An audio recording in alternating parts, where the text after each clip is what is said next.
हर हर महादेव, जय हो शिव गुरु। आई जब बहन लोग आज एगो हम शिव चर्चा कथा लेके आई बहन, तो चली सुनाओ तनी। पहले शिव गुरु के चरण में प्रणाम करतनी, माता पार्वती के प्रणाम करतनी, हरिंदर भैया नीलम दीदी के, समस्त देवी देवता के प्रणाम करतनी। ओकरा बाद सब शिष्या बहिना लोग के भी हमरा तरफ से प्रणाम होते। चली सुनाओ तनी एगो शिव चर्चा कथा, बहुत ही अच्छा।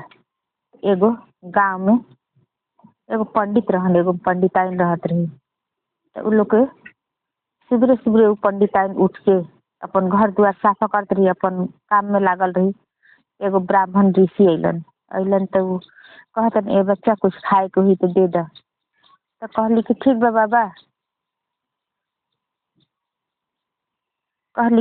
बाबा, हम आपके कुछ खाए पिए के लावतन। लेके अली एगो थाली में सजा के फल फूल जौन उनका भीरी रहे, तो बाबा के दिहली। तो कहतन कि ए बच्चा बहुत उदास काहे ऐसे इतना उदास बाड़ू। तो कहते का करी बाबा, हमार कौनो संतान नहीं थे। तो कहलन कि ठीक बा, संतान नहीं थे तो जब बैठ तो ऊपर रेखा देखलन माथा के, कहतन कि तहार नु भाग में संतान नहीं थे। उ कहलन कि तहारा भाग में संतान नहीं थे, लेकिन तहार अपन पति के दोसर शादी कराओ, उनकरा से तहार संतान हुई। तो कहली कि ठीक बा बाबा, ये तो घर द्वार बिना बालक के बहुत ही सुना बा। ठीक बा, हम अपन पति के दोसर शादी कराए, अगर हमरा संतान हुई तो हमनी के तो जीवन में खुशियाँ आई। उनकर पति अइलन, बहरी गोल रहन। तो कहत रही कि आप दोसर शादी कर ली। तो कहतन तू काहे ऐसी कहत रही। कहतन ना, अब हमरा से नु ऋषिवर कहलन कि हमरा भाग में संतान नहीं थे, हमरा संतान ना हुई, लेकिन शादी करब नु तो आपके संतान हुई। तो कहतरन कि शादी करब तहार का हुई। तो कहते ना, दोनों आदमी मिल के रहब जा अच्छा से। तो कहतन आजकल के मतलब केहू से शादी कर ली हम, अगर तू अच्छा से ना रह पाई हो तो तहरा दिक्कत। कहते ना ना, वैसन बातें ना हुई, हम अपन बहिने से तहार शादी करवा दे से, हमनी के दोनों आदमी मिल के रहब जा। हमार बहन बहुत अच्छा बिया, उ कभी हमरा से विरोधी ना करी, हमनी के अच्छा से रहब जा। तो कहतन ठीक बा, जब तहार मर्जी बा। कहते अगर नाक शादी करबन तो हम अन्न जल कुछ ना खाए पियब, ऐसे ही हम अपन प्राण त्याग देहब। तो कहलन कि ठीक बा, करवाओ तो ठीक बा, लेकिन ओकर जिम्मा तू तहरे रही। तो कहलन कि ठीक बा।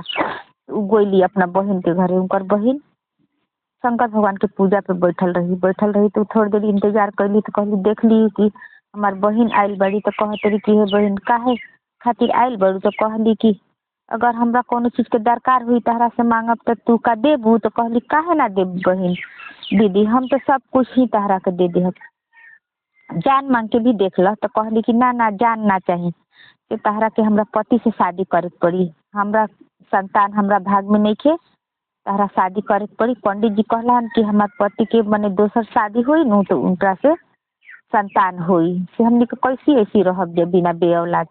तो कहली कि ठीक बा, कोनो बात ना, जब तू वचने लेके कह देलू कि पति से तहरा शादी करे बा तो कोई बात ना, हम कर ले। आखिर कहूँ शादी करनी बा। तो अपन माई बाबू से कहली कि हम अपनी एजे शादी करब अपन जीजा से। तो कहलन कि ठीक बा, कोई बात ना, तहार उहे एथी बा तो कर, शादी उदी हो गई, आ गई बहुत अच्छा से, सब काम घर के करस। उनकर बहन निधि उनकर नाम है, सब कुछ करस निधि, सब काम करस घर के। सुबह 4 बजे उठ के भगवान के नहा धोआ के रोज आटा के गोली बनाओ, और ये एगो नदी रहे, ले जाके नदी में मछली के खियावस, और रोज पूजा करस। रोज शिवलिंग पे एक बहुत बहुत देर तक बैठ के जाप करस, शंकर भगवान के बहुत पूजा करते रही। तो वही तेरी रहते रहते थोड़े दिन के बाद उनकर एगो बहुत सुंदर बहुत अच्छा एगो बालक जन्म लेलस। तो दोनों जानी मिलके खूब प्यार करस लोग, बालक के लालन पालन कर लगली लोग। थोड़ा सा बड़ा हो गुलन तो उनकर पति भी आवस, तो उ बालक के बहुत अच्छा से प्रेम करस। दोनों जानी के एक समान माया करते हैं। ये नहीं कि उ पीछे के बाड़ी उनकर बालक बात उनकरा ना करिहन, लेकिन इनकरा देखे में अब लागे बड़की जानी के कि लागे कि इनु हमरा से कम प्यार करतरन और उ छोटकी जानी से ज्यादा करतन। उनकर लइका बानू ओही से लइके खातिर शादी करवैल रही। अब उनकर लइका के देख देख के उ जले लगली। कहते कि एकर नु बालक बा, एकरा से ज्यादा मान बा। लइकवे ना रही ती कहाँ से मान करियन।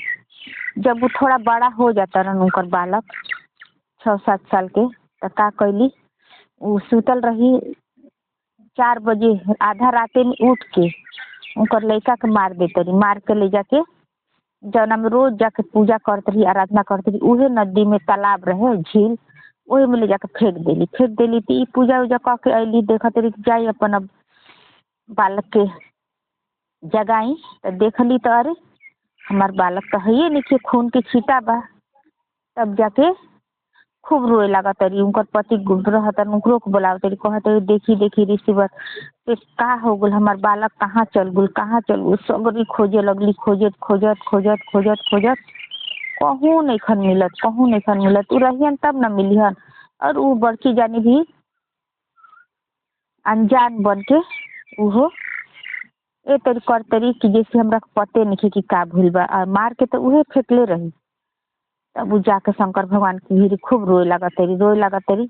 जौना नदी में जौन पूजा करते रही जा ओइजा चल गई जाके और कहते रही कि हे भगवान, जब हमार बालक ना रही नु तारा के हम अगर बहुत अच्छा से पूजा तहार मन से कैले बानी, एको दिन खातिर तहार भक्ति अगर अच्छा से कैले बानी, तो हमार बालक आज मिल जाओ, ना तो हम अपन जान दे दे। यही तेरी रोवत रोवत पूजा कर गोर लागत रोवत रोवत वही नदी में जाते रही। कहते रही यही में हम समा जाए।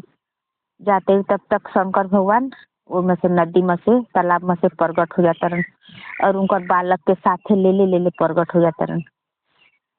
तब सब देख के जो है चौक जाता, अरे हमार बालक के में रहला। सब बात बता देता रन कि तहार बहिन ही मार के तहार लड़का के ए में फेंक देले रहली है। इतना दिन शादी तहरा से करवैली बालक के खातिर और आज इनकर जलन हो गल रहला कि तहरा के तहार पति इनकरा के ज्यादा प्यार करता रन वही से। तब ई तो अब का कहियन, भगवान तो सब अंतर्यामी बाड़न। फट से कि रो के चरण पकड़ ले तरी भगवान के। ई कहते कि हे भगवान हमरा के माफ कर दी, हे शिव गुरु माफ कर दी, हमरा के बहुत बड़का गलती हो गई, हमसे जलन में थी। वो कहते रही बहन हम तो तोरा के कब्बो अपन सौतन ना समझनी, बहिने लेखा समझनी, तू ऐसी कैलू है। तो कहते हमरा पता ना का हो रहा, हम अपन जलन के कारण ऐसी कर देनी, हमरा के माफ कर दे बहन। कहते ठीक बा हम तो माफ कर दे, लेकिन भगवान माफ करिहन तब ना। तो शंकर भगवान कहते जे भी जौन कर्म भी करला ओकरा के तो उ भुगते पड़ला। कहते रही हे भगवान हमार बहन के माफ कर दी, वो अज्ञान में ऐसी कैली है, तू आप माफ कर दी। भगवान बहुत रोवत रही। उनकर बहन भी कहते रही कि हमार बालक हमरा के मिल गल। एक से अच्छा कहली कि ठीक बा हम माफ कर देतनी, लेकिन एक लेखा जोखा तहरा के कबो ना कबो भुगते पड़बे करी। यही तरी शंकर भगवान तो बहुत बहुत दयालु है ये हैं, ओकरा के माफ कर देते। सब आदमी उजा जुट जाता, जितना गाँव के सब रहे सब केहू शंकर भगवान के दर्शन कैलस। अब भगवान कहलन कि निधि तोरा के जौन भी इच्छा बा तू बर मांग, तोर पूजा भक्ति से हम बहुत प्रसन्न बानी। वो कहली कि बाबा हम का मांगी, हमरा के हमार लड़का मिल गईल, ओकरा से बड़ हमरा खातिर धन कुछ नहीं है। अगर दिहल चाहतनी आप अपन एगो रूप एजा हमनी के दे दी। तो कहलन कि तथास्तु, एजे हम शिवलिंग के रूप में ब्याजब और एजे गंगा के एजे हमार एगो शिवलिंग रही। जैसे हर एक साल ओजे भगवान एगो शिवलिंग स्थापित कैलन। आज भी ओजा मेला लागेला, पूजा होला। बहुत अच्छा नाम बा शिवलिंग के। निधि ओजे शिवलिंग भी बन गई और बहुत बड़का अभी मंदिर भी बन गई। ओजे से खुशी खुशी घरे अलन जा और शंकर भगवान के कृपा से बहुत अच्छा से रहे लगलन जा। आज के ई शिव चर्चा के कहानी इतने तक के रहला बहन लोग। फिर एगो आए शिव चर्चा कथा लेके, तब तक खातिर कहानी अगर अच्छा लागे तो लाइक शेयर सब्सक्राइब जरूर से करब जा। मिलत दोसर कथा में।